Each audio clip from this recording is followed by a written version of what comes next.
Hello everyone, मैं Rahul Sharma from aroma academy of education और आज हम लोग डिस्कस करेंगे मैक्रो इकोनॉमिक्स का फॉरेन एक्सचेंज रेट चैप्टर, जो आपके एग्जाम पॉइंट ऑफ व्यू से देखा जाए तो इम्पोर्टेंट टॉपिक है।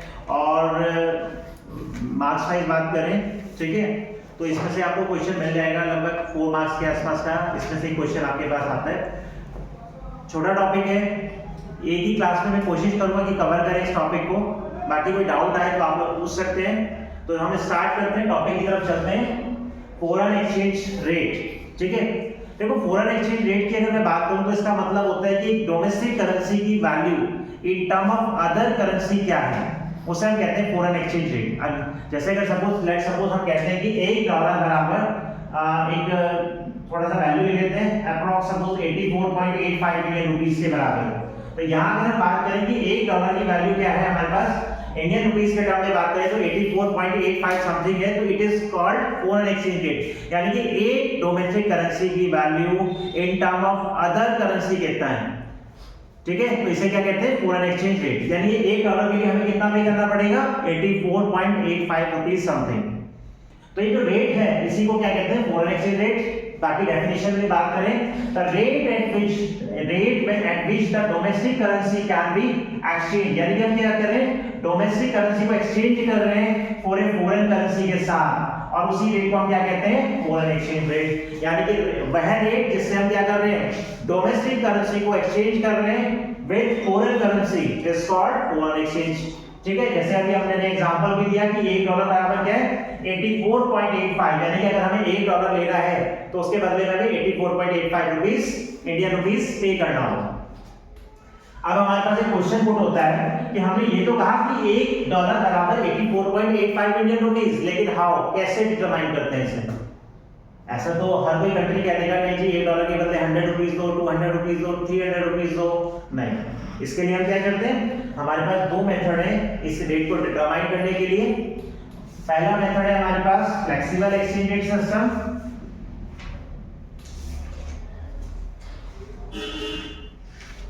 Flexible exchange rate system, and second one is fix exchange rate system.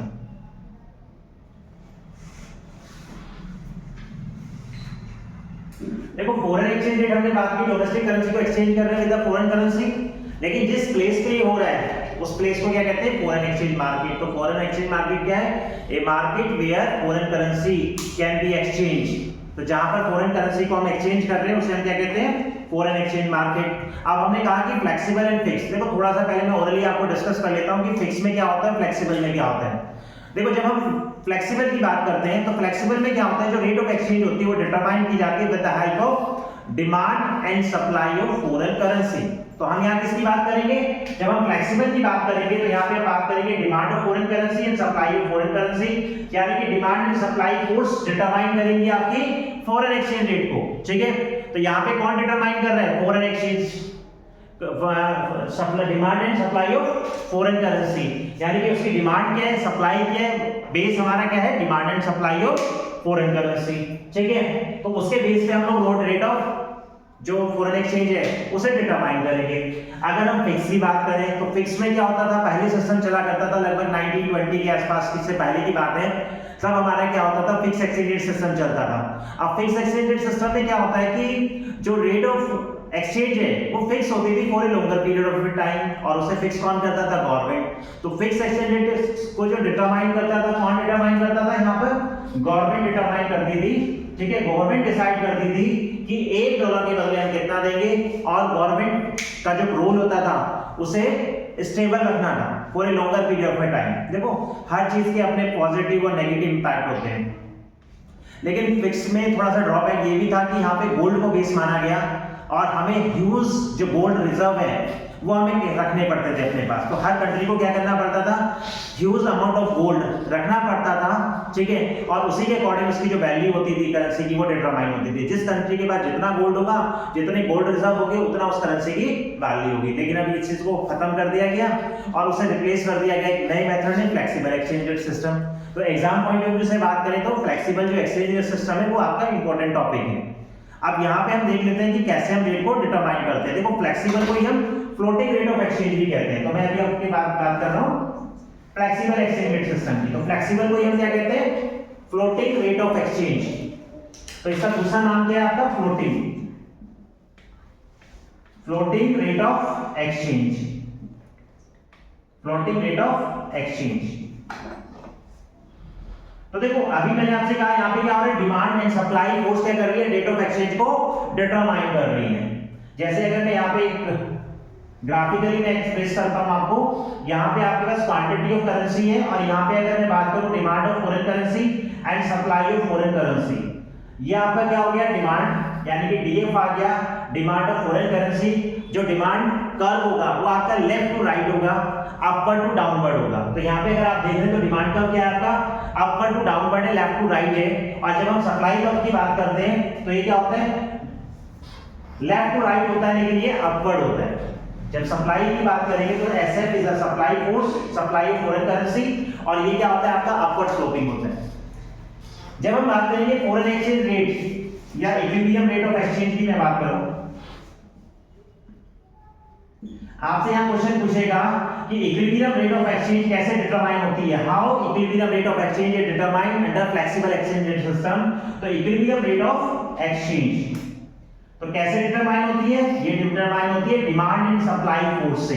कहां से डिटरमाइन होती है, डिमांड एंड सप्लाई फोर्स से, कि डिमांड क्या है फॉरेन करेंसी की एंड सप्लाई क्या है। तो अगर मैं ग्राफिकली बात करूं तो इक्विलिब्रियम रेट ऑफ एक्सचेंज क्या रेट होगी, a rate at which demand of foreign currency and supply of foreign currency are equal, ठीक है, या where DF and DS intersect each other. तो foreign equilibrium rate of exchange क्या होगा, जहां पर आपका डीएफ एंड एसएफ इंटरसेक्ट कर रहा है, काट रहा है एक दूसरे को, तो E will be the equilibrium point. तो ई आपका क्या हो गया, इक्विलिब्रियम पॉइंट हो गया। इसके अकॉर्डिंग आपके पास क्या आ जाएगी, क्वांटिटी आ जाएगी, और यहां पर आपकी जो रेट आ जाएगी ये क्या कहलाएगी, आपकी इक्विलिब्रियम रेट ऑफ एक्सचेंज। अब एग्जाम में आपसे पूछ लेगा कि इक्विलिब्रियम रेट ऑफ एक्सचेंज को कैसे डिटरमाइन करते हैं, तो इसमें सीधा सा फंडा है आपका एक्सप्लेन करने का। सबसे पहले आप फॉरेन एक्सचेंज रेट की डेफिनेशन दे सकते हैं, फिर आप बता सकते हैं कि जो फ्लेक्सिबल एक्सचेंज रेट सिस्टम है it determined with the help of demand and supply force of a foreign currency. उसके बाद आप डिमांड ग्राफ बना सकते हैं, DF is a demand for foreign currency and SF is a supply of foreign currency, ठीक है। X axis represent the quantity of foreign currency and जो Y axis represent the demand and supply force of a supply of foreign currency, ठीक है। DF and SF both come intersect at a point of E is a point in equilibrium rate of exchange. Accordingly, R is the rate of exchange, R is the equilibrium rate of exchange. Any doubt? ये तो वही बात हमारी flexible exchange rate system की, कि flexible exchange rate system यानी कि अंदर रेट ऑफ एक्सचेंज कैसे डिटरमाइन की जाती है, ठीक है। नेक्स्ट अगर हम आगे बढ़े, अब इसमें आ जाता है शिफ्टिंग की बात आ जाती है, कि अगर डिमांड या सप्लाई में चेंजेस हो रहा है तो इक्विलिब्रियम रेट ऑफ एक्सचेंज पे क्या इफेक्ट आएगा। ये तो इक्विलिब्रियम रेट की बात थी, अब यहाँ पे हम बात कर रहे हैं इफेक्ट की, कि डिमांड चेंज हो रही है, सप्लाई चेंज हो रही है, उससे इक्विलिब्रियम रेट पे क्या इफेक्ट पड़ेगा। तो देख लेते हैं, मैं इसे रफ कर देता हूं, आगे हम कंटिन्यू करेंगे। देखिए अभी हमने बनाया, यहाँ पे आपके पास है DF demand of foreign currency, SF is a supply of foreign currency and E is a equilibrium point according to that rate था। ये अभी हमने बात करी इक्विलिब्रियम रेट ऑफ एक्सचेंज की। अब इसके अंदर क्या हो रहा है, या तो डिमांड में इंक्रीज, देखो क्वेश्चन में बोल सकता है कि डिमांड ऑफ फॉरेन करेंसी क्या हो रही है, आपकी राइज हो रही है, डिमांड क्या हो रही है, राइज। अब डिमांड जब राइज होगी तो डिमांड का आपका क्या होगा, अपवर्ड शिफ्ट होगा। तो यहाँ पे क्या हो रहा है, आपका demand of foreign currency up हो गया। अब इससे क्या होगा, आपके नया इक्विलिब्रियम पॉइंट आएगा निकल के, यानी कि E1, और अकॉर्डिंगली जो आपकी रेट होगी, रेट ऑफ एक्सचेंज क्या होगी, आपकी राइज हो जाएगी, ठीक है।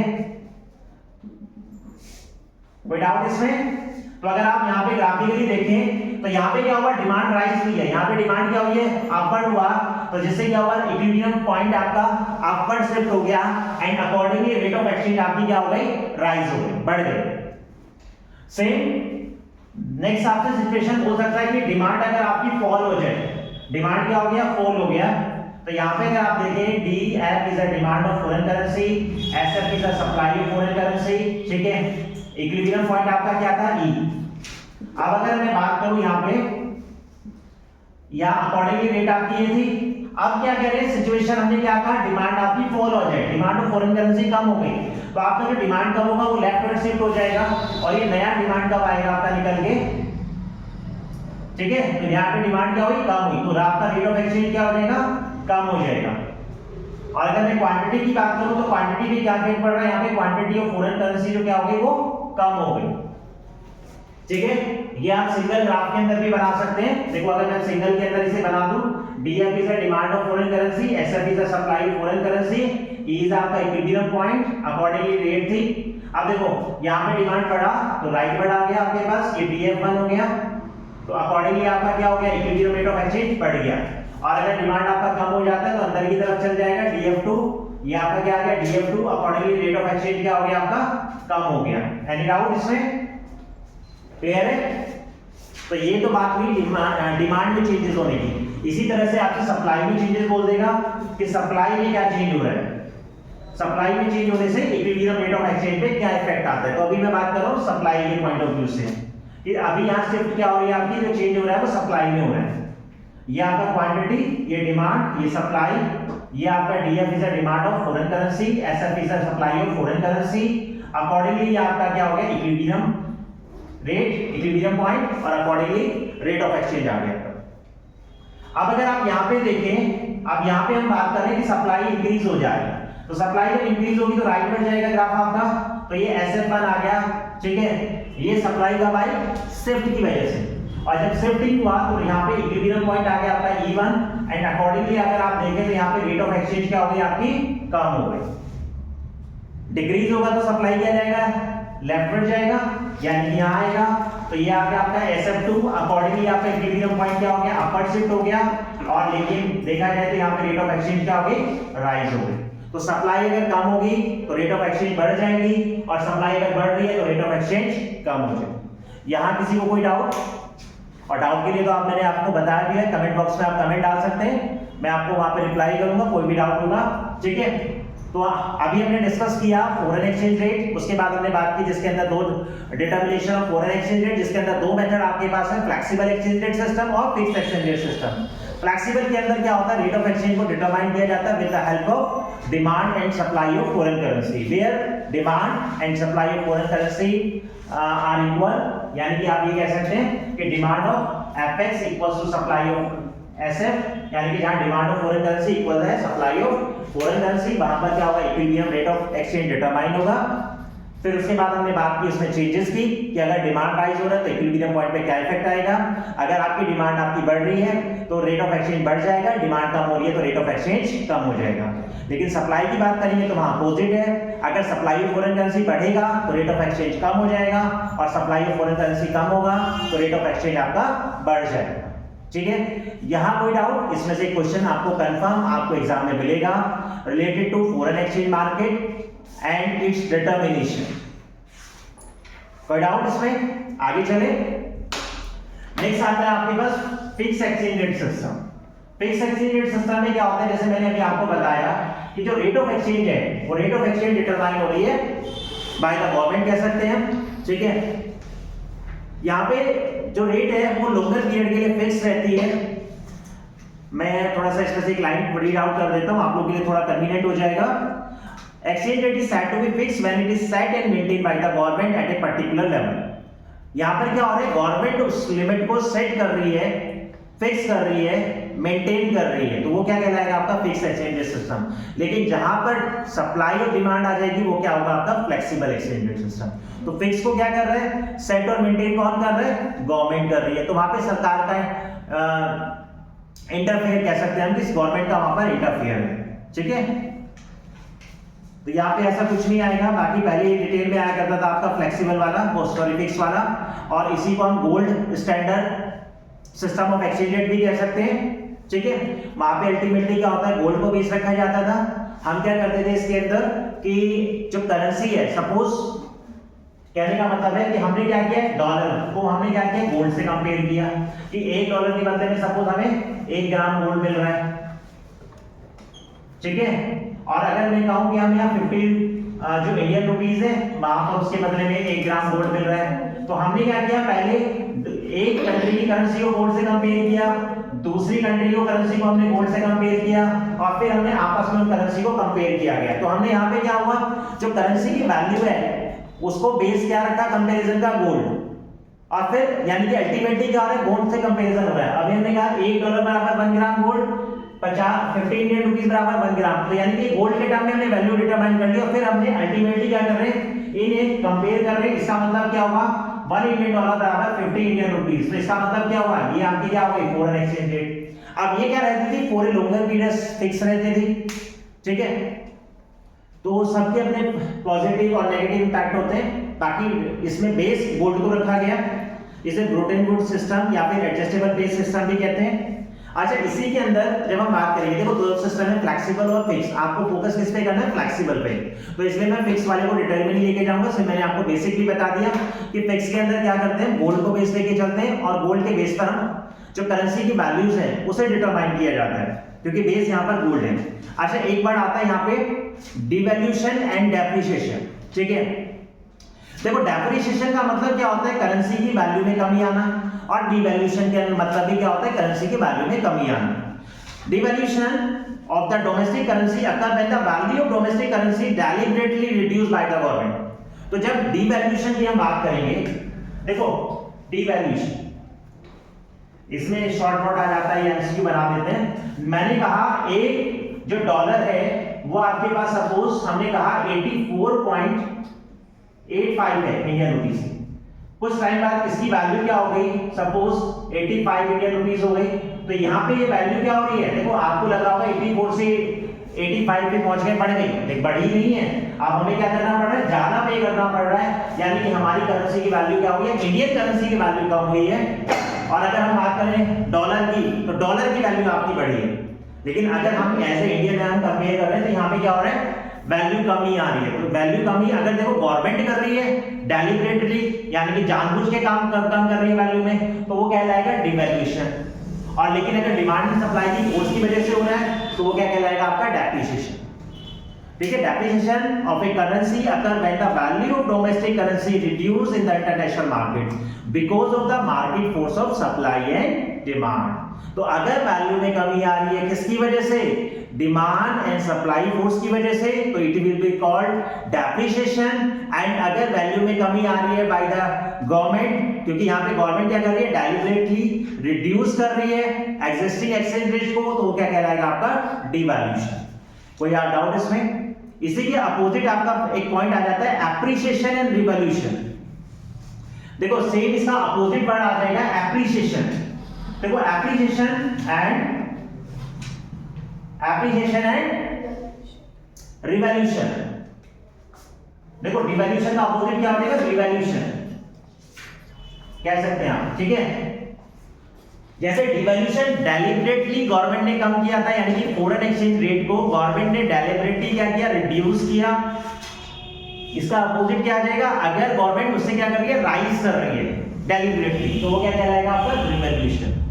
और अगर market supply and demand force के कारण क्या हो रही है, वैल्यू अप जा रही है, तो वो क्या कहलाएगा, आपका एप्रिसिएशन, ठीक है।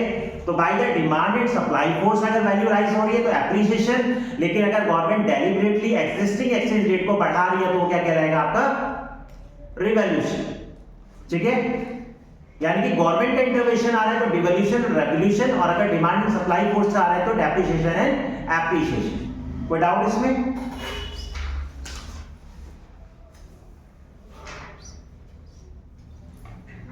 ठीक है। तो वैसे तो इसमें मेन टॉपिक यही है, ठीक है। आप लोगों को कोई डाउट लगे तो आप पूछ सकते हैं, और बाकी मुझे ऐसा लगता नहीं इसमें कुछ ऐसा मेन टॉपिक है। क्वेश्चन इससे बनता है आपका, एक तो रेट ऑफ एक्सचेंज का डिटर्मिनेशन करना, आपसे ये पूछ लेगा डिमांड ऑफ फॉरेन करेंसी या सप्लाई ऑफ फॉरेन करेंसी, ये क्वेश्चन आ जाएंगे। बाकी एमसीक्यू में क्वेश्चन आ जाएंगे कि डिमांड और सप्लाई को इफेक्ट कर रहे हैं नहीं कर रहे हैं, और या मैनेज फ्लोटिंग क्या होता है, डेप्रिसिएशन क्या है, डिवैल्यूएशन क्या है, इस तरह से छोटे छोटे क्वेश्चन बन जाएंगे। लॉन्ग क्वेश्चन की बात करेंगे तो लॉन्ग क्वेश्चन यहाँ से बनता है आपका determination of flexible exchange rate system. ठीक है, तो कोई डाउट हो तो आप लोग मुझे कमेंट बॉक्स में कमेंट कीजिएगा। ठीक है, नेक्स्ट वीडियो में मिलेंगे, नेक्स्ट चैप्टर के साथ मिलेंगे। कुछ छोटे छोटे चैप्टर में वीडियो के साथ लेके चलूंगा, आपके बेसिक कॉन्सेप्ट को क्लियर करके चलेंगे, ताकि आपको एग्जाम में कम से कम कॉन्सेप्ट आपको क्लियर हो, क्योंकि जब कॉन्सेप्ट क्लियर होंगे तभी आप इसमें कुछ लिख पाएंगे। अगर आपको कॉन्सेप्ट ही क्लियर नहीं है तो आपको प्रॉब्लम आएगी। ठीक है, तो बोर्ड एग्जाम तक हम जुड़े रहेंगे। हो सकता है कि बीच में मैं लाइव क्लासेस भी लूं, जिसमें हम लोग 4-4, 5-5 चैप्टर कवर करेंगे। तब तक आप मेरी ये शॉर्ट वीडियो देखिए, और फिर हम एक लॉन्ग क्लास में हम लोग मिलेंगे, जो 3 या 4 घंटे की होगी, जो एग्जाम पॉइंट ऑफ व्यू। तब तक के लिए थैंक यू।